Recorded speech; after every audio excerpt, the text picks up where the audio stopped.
سلام، انا جايه النهارده اغير مفهومكم عن السمك الضخم ده، وبجد ما تقلقوش منه، بيطلع طعمه حلو جدا. وكمان عن الجمبري في الفرن هنعملهم بابسط وباسرع وباسهل طريقه، وبمكونات كلها جديده وسهله وسريه.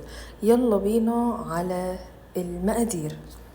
اول حاجه يا جماعه لازم يكون السمك متنضف كويس جدا جدا. زي ما انتم شايفين السمكه، هي بصراحه انا معرفش اسمها، هي شبيهه للشعور لكن هي مش شعور. هنا متنضفه كويس جدا بالملح والليمون والخل. ويلا بينا على الخضار اللي هنستخدمه: بصل، وكمان بطاطس وليمون وبرتقان شرايح، وهنفرم توم ومعاه فلفل. والبهارات كلها هكتبها لكم كلها تحت في الكابشن. وعصير برتقان وعصير ليمون على بعض، وشوية زيت، وكمان بما يعادل 3 معالق صلصة كبار. هنقسم الخلطة دي بالنص.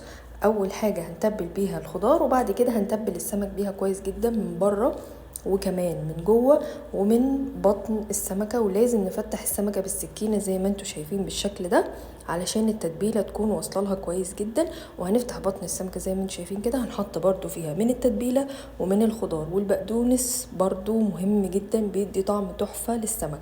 وما ننساش نحط من نص كوباية لكوباية مية، ونغطيها كويس جدا جدا بالفويل. ويلا بينا على الجمبري.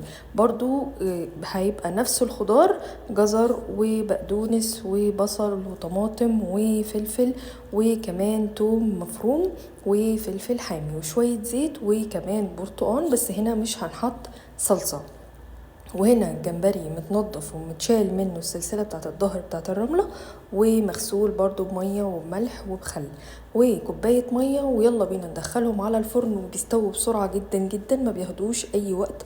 بجد يا جماعة طعمهم حلو قوي قوي، ولازم تجربوهم. وبتعملوا جنبهم رز صيادية اسكندراني، وكمان شوية طحينة، وكمان شوية سلطة خضراء.